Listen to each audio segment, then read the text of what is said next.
I was obviously very aware of previously there might be one or two people from a band that kind of prosper, but history says there's not normally often more than two really. And that was really scary because I was never going to put myself in that group of two, ever. So that's another reason why I feel so thankful.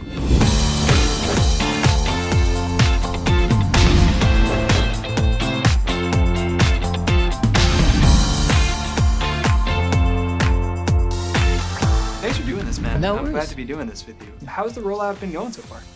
It's been good, dare I say. I've been enjoying it. I'm not someone who's had loads of enjoyment out of promo in the past, truthfully. I kind of love writing and love performing, but I feel really excited about the record. It's the first time where I'm like really willing to show it off, and I feel really good about that. What's been different about this time? I think the confidence that I built up from the last two tours, that was vital for me. And I think what I love about those live moments is it doesn't really leave any room for any kind of self-doubt or anything like that. And I definitely struggled with that post the band.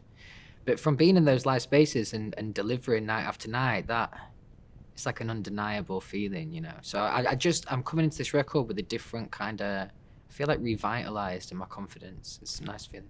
I was going to ask about that kind of confidence, which I can hear on the record. Thank you. After promoting Faith in the Future, did you just kind of harness that energy and that confidence and get right back into it and just the ideas start flowing? Like, how did the touring inform that studio time, just in terms of like the confidence of it? To write this kind of record, I feel like to write the record that I deserve to make, I feel like I had to come from a more confident point of view. I've definitely been hard on myself in the past, and that affects the creation as well. So it was towards the end of the Faith in the Future tour, we started doing a bit of writing, like residential camps. What was really nice about that is because I knew that I wasn't in any rush to make the record, and this is like 2 years ago now, I had the opportunity to be able to make mistakes. And creatively, that's a really good thing. You know, you're trying to find the edge and where that lives. And also, I didn't want to imagine being on tour, and even reflecting 3 months after tour, it's still not quite as good as writing in the moment, you know. So there was a couple of times where I'd have like a week off tour or something, I'd go and do a bit of writing. So I did that for maybe 2 or 3 weeks and then finished the tour. And then I had quite a decent break really between writing after that. I wanted to scratch that itch and do some writing while I was on tour, but I also wanted to allow myself the time because in the past, on previous records, I can feel the clock ticking, and that's not a good feeling. As I say, creatively, you need space. So the whole process with this record has just been done with the album first, which has been a really enjoyable way of I suppose this is the correct way of making a record. Yeah. You said something when you announced the album, which I found really interesting. You said, I'm still learning and getting better as a singer and a songwriter.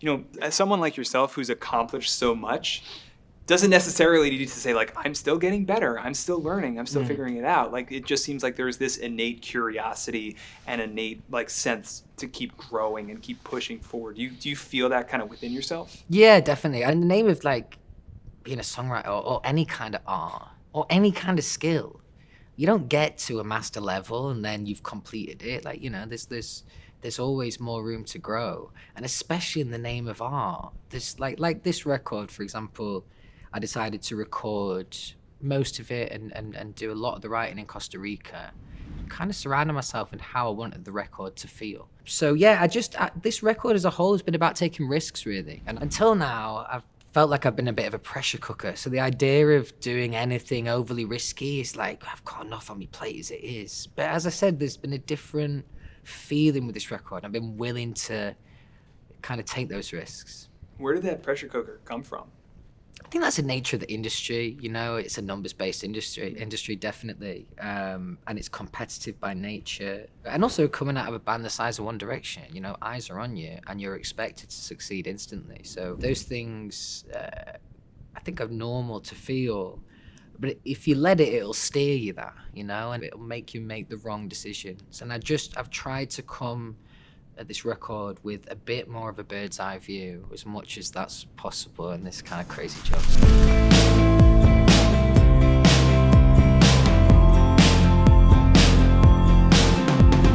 There's this trend in pop over the past couple of years. You see a lot of artists succeeding after years of putting in the work. Yeah. You think of someone like Charlie XCX, Sabrina Carpenter, Yeah. Teddy Swims. Like, you have these artists who are breaking through after years of hard work and just kind of, you know, putting pedal to the metal and trying to figure it out.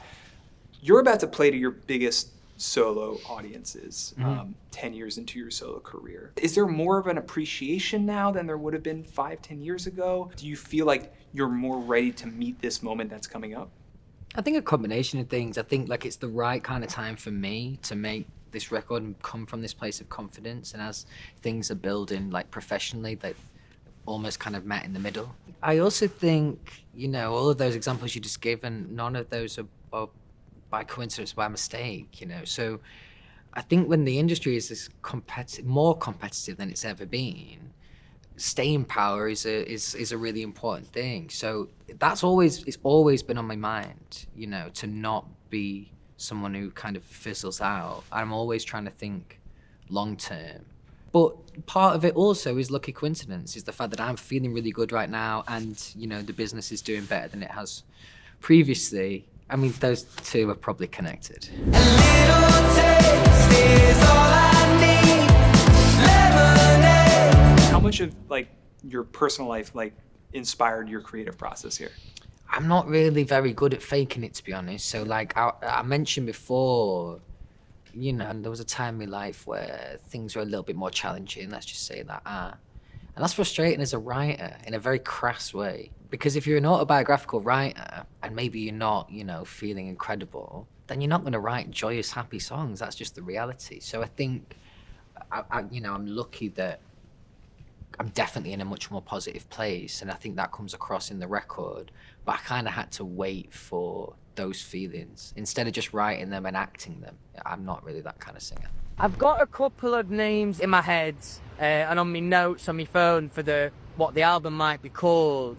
The album title, it's kind of used on Lucid as this kind of crescendo. Like, what made sense about that, turning that moment into the album title? Yeah, I was at the 11th hour and we really I had like a short list of like 10, a mix between some lyrics or some stuff that wasn't actually a lyric or whatever. And nothing had the same kind of scale that I wanted it to feel like a big sell in the name. And I also wanted something that I could share with the fans. So I was just listening to Lucid on the way to work one day and the mid-late came in, and of course I've heard it before, but it was the first time I was literally thinking about the album title when it was playing. And from the first time I heard it in the context of the title, I couldn't beat it. Like, that to me is a really good title for where I'm at, and also something that we can share together, me and the fans. And it's not a question to me necessarily, it's more of a statement. I'm just in awe of what's happening. And the last tour went so well, we're playing even bigger spaces this time around. I'm just in awe of the situation, and that's me just saying, how the fuck did I get here?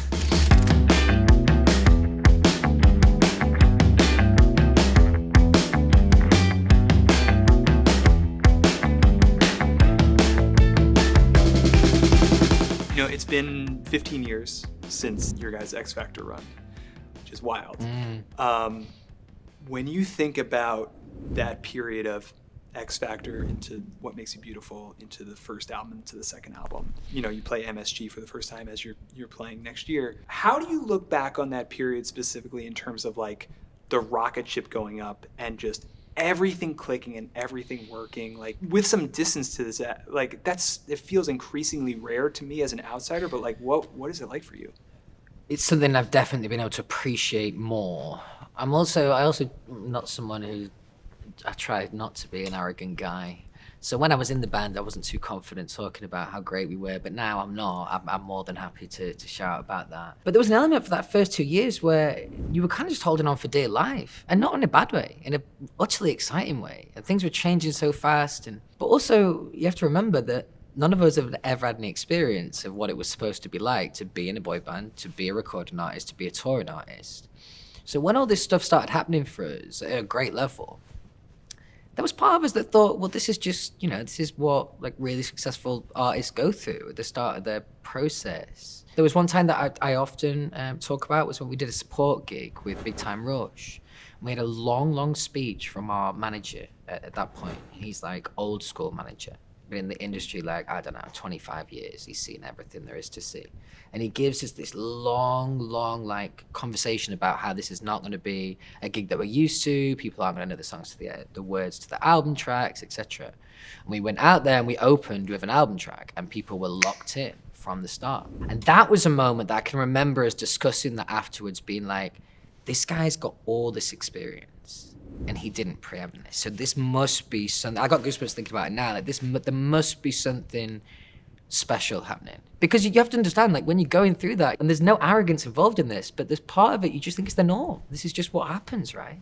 Yeah. And then as things just keep growing, you're like, okay, maybe this is quite special. I'm very excited to ask you this question. How have you decided which songs from the band to perform in your solo set? What goes into that process of making the decision of like, I'll sing this one, I'm not gonna sing this one? Well, for a start, there's a couple that I do that I didn't, but I like to pick one that I wrote. Sure. Definitely. Yeah. But the biggest challenge is finding a lyric that feels kind of all right to sing as like a 33-year-old guy. And that's actually it's not the easiest thing to do, because some of those One Direction lyrics are fucking raunchy, man, like proper. So yeah, that's not the easiest thing to do, but it's a really fun thing to do and try and integrate something that fits into the set. And I'm talking more sonically there. I put off singing No Control forever.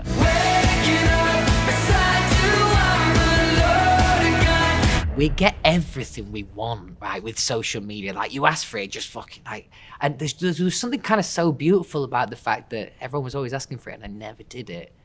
But I did buckle during my Away From Home festival, and actually, I really enjoyed it. I've not sang that song for a long time. And that was a big moment for me and the band, actually, that song. So it was a nice thing to celebrate the fans, for sure. I mean, it was a huge moment. Yeah. Yeah. I mean, did people lose their minds the first time you sang it again?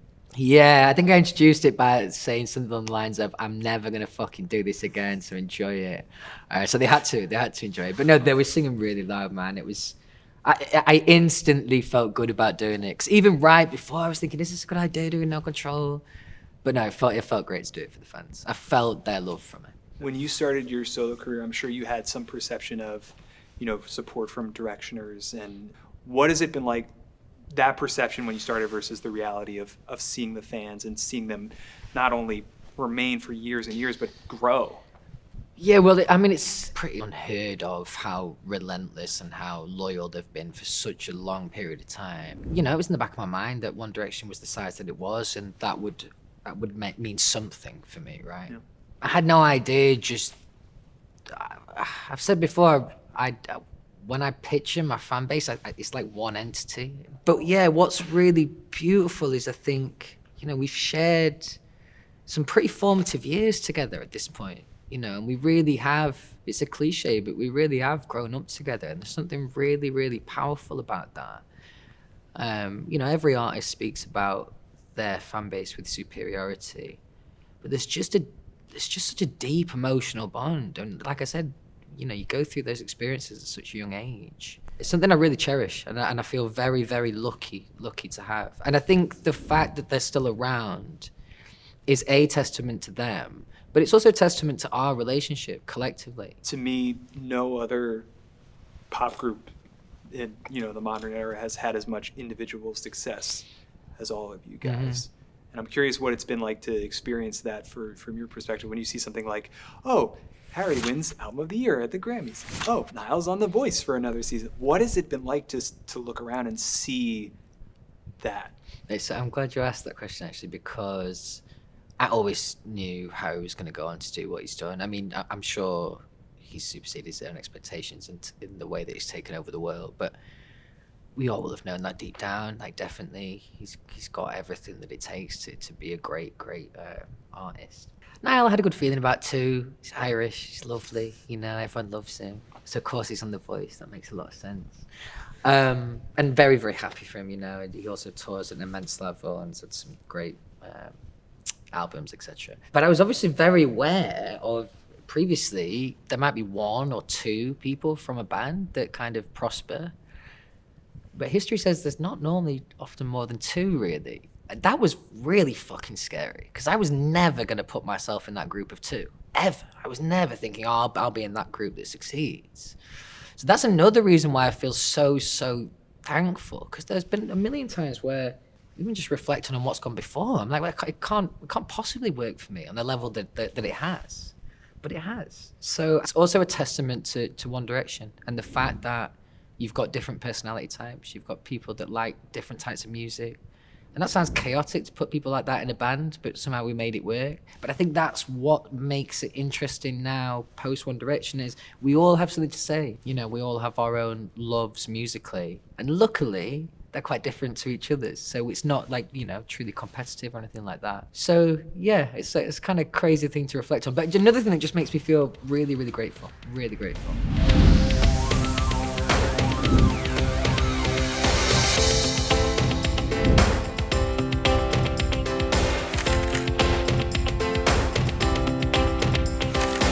What has it been like in the years since to watch other pop groups kind of take the mantle from you guys? Obviously, like, you know, they're playing on a different field than you guys. There have been different bands who have had different types of success than you guys. But like, are you paying attention to that stuff?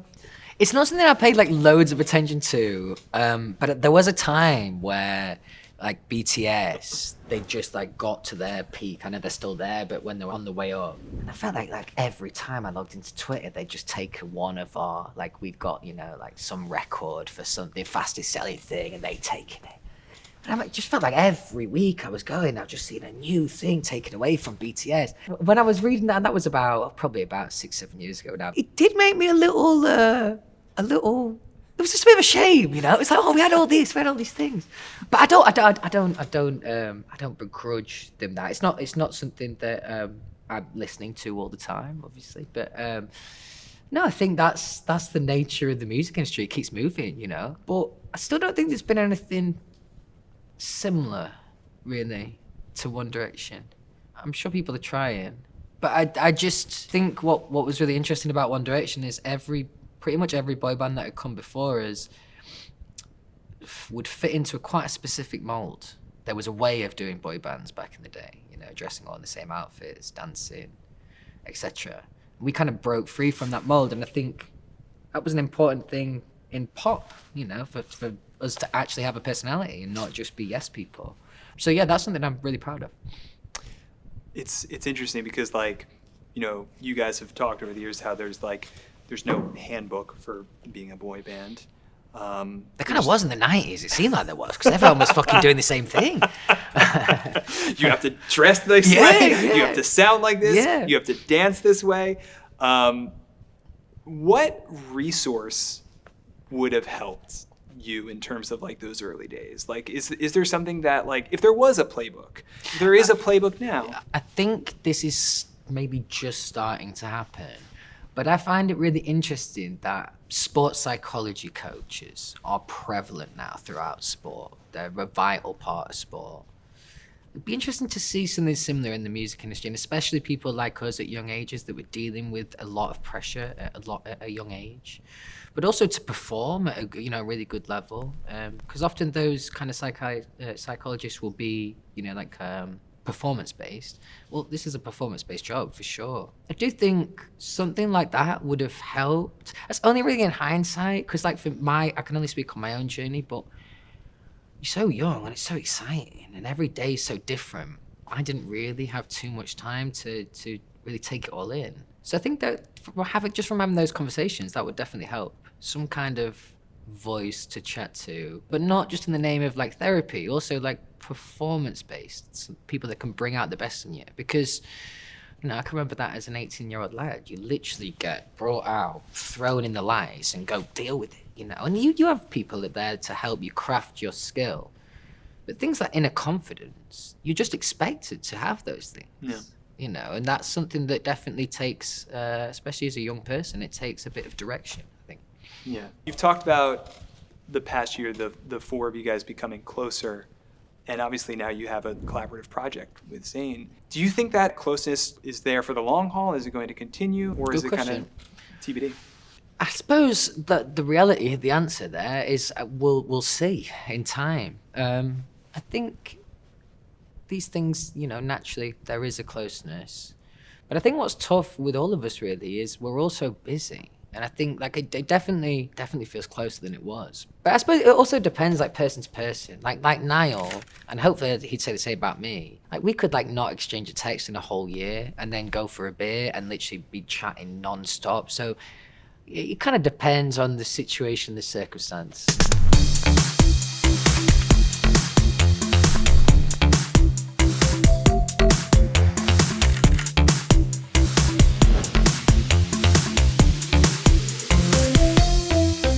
What has it been like marketing music in the age of TikTok and short form? And like, is it harder now in terms of like social media in the mid 2020s versus, a decade ago, 15 years ago? I suppose it's like one of those. There's probably pros and cons really to the new form. I resisted it for the longest time, TikTok. It's like an ever-growing list of requirements as an artist these days, and TikTok just joined that. I thought that it made me cool to not be on TikTok, and I've now realized it makes me fucking old. So, and I'm at that age where I'm at that sweet spot where I still want to come across as a young lad, So, TikTok it is. This is your "How do you do, fellow kids" moment. Yes, exactly. Yeah. But that thing. Like that's another, like it doesn't feel like a risk to anyone else other than me, but it was something I didn't really feel comfortable doing at first. And yeah, I'm just trying to push the boundaries on this record, even with things like that. You're not going to catch me doing no daft dance yet, but yeah, it's kind of fun, I suppose.